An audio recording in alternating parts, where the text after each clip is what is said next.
I don't think I've ever dressed this nicely for a video before. I usually take off my nice outfit and I just wear whatever. But I'm doing this for you, and also because I really like this new outfit because I got it for my birthday. Thankfully for you though, I'm not gonna just make a gratuitous video about celebrating my birthday. I don't think you really need that. Okay, so let's just get this out there. The internet is not the best place to meet smart people if you go to like very general places like Facebook, Twitter, especially YouTube. You will sometimes run into some really dumb people that think that they have a point against you when they actually don't. Hence, sit the fuck down.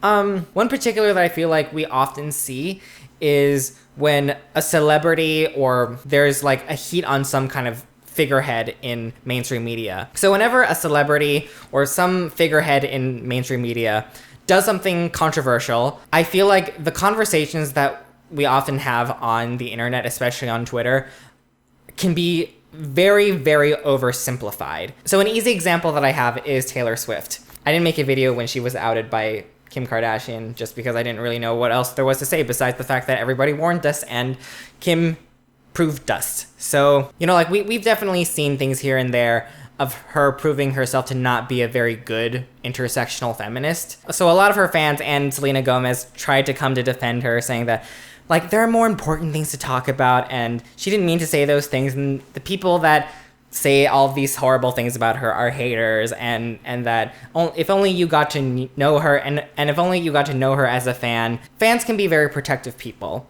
which I totally understand. I get very, very protective when people critique a show like Steven Universe or critique an anime that I really like. I'm pretty sure it's an accepted concept now. You consume a piece of media that you really like, it kind of becomes part of you and it shapes you a little bit. And so when someone says somewhat disparaging things or has critiques about a person or a show or some form of media that you really like, it can feel like a personal attack even though it's totally not. I have done this many, many times. I just wanted to express that that is a very unhealthy way of treating a piece of media, because like nothing in this world is perfect. And I think I've said this, again, I've also said this many times, that with the age of the internet, it's really important to acknowledge the fact that nothing is perfect and that there is room to be nuanced about your opinions about everything. There still needs to be a separation between a piece of media or a celebrity and you. As human beings, you have to acknowledge that we're all very flawed creatures. And this means that celebrities can make really, really screwed up mistakes. And everybody has a different line about what is okay and what isn't okay. And it's really important that even when someone doesn't know a celebrity or a piece of media as well as you do, that they still need to be allowed that form of critique. I can enjoy a show like Will and Grace and feel that it's really funny and really entertaining and a very important sitcom, but I can also critique it for being an all-white cast and not being very diverse, even though that the show takes place in New York.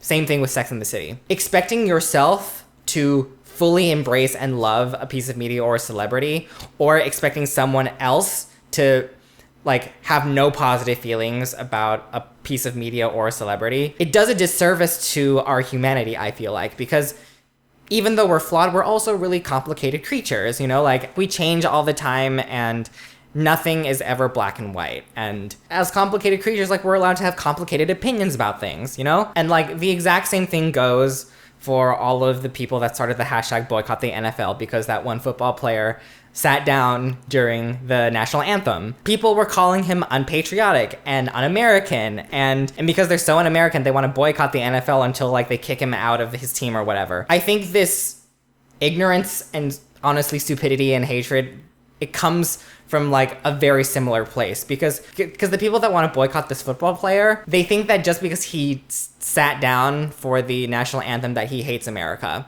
when it's just a matter of a critique of America. People think that just because he sat down means that he doesn't like anything about America. Again, it's an insult to our humanity because we're allowed to have complicated feelings about things. I really like living in this country and I really like all of the privileges that I'm afforded by living here. But I am also allowed to like where I live, but also fight really hard and be outspoken about my critiques about how things can be better. Just because I don't like a number of things about this country does not mean that I hate this country. And that's what a lot of people tell me on Twitter all the time is that like people are like, oh, well, like if you don't like it, then you can leave. Just because I don't like a few things about this country doesn't mean that I'm gonna hightail it back to where I came from. Being a real American or a real fan, that should not mean that you have to love everything about that person or media and that you have to defend everything to the death. It's a very unhealthy relationship to have with media and the entertainment business in general. So again, I know that I've said this quite a few times in other videos, but there needs to be an allowance for nuance. Honestly, like people just need to make more intelligent opinions about things, because just because you talk shit about someone does not mean that you hate them as a person, you want them to die. And just because people have critiques about police brutality does not mean that they want the police to be gone. Like that's like getting a plate of food at a restaurant and being like, oh, like I don't remember getting a side of peas with my mashed potatoes. Like I kind of don't like that. And then the waiter being like, okay, all right, fine. Well then, look, maybe I'll just take your plate and just smash it on the ground. You want that? They just don't like one specific part about that meal. That doesn't mean that they hate the entire meal, because there are a lot of things that go into like the specific plate of food that you made me.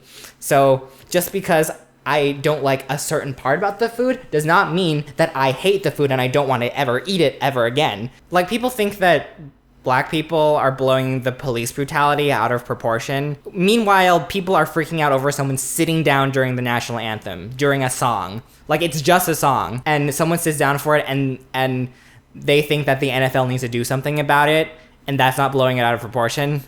You know, like it's dumb. It's hypocritical. But yeah, let me know if you've ever had these kinds of musings before too.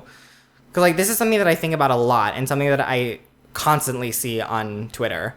Yeah, so thank you so much for watching. I really, really appreciate you. And please be sure to like and subscribe because it really helps me out, helps the channel out. And I will see you next time. Bye.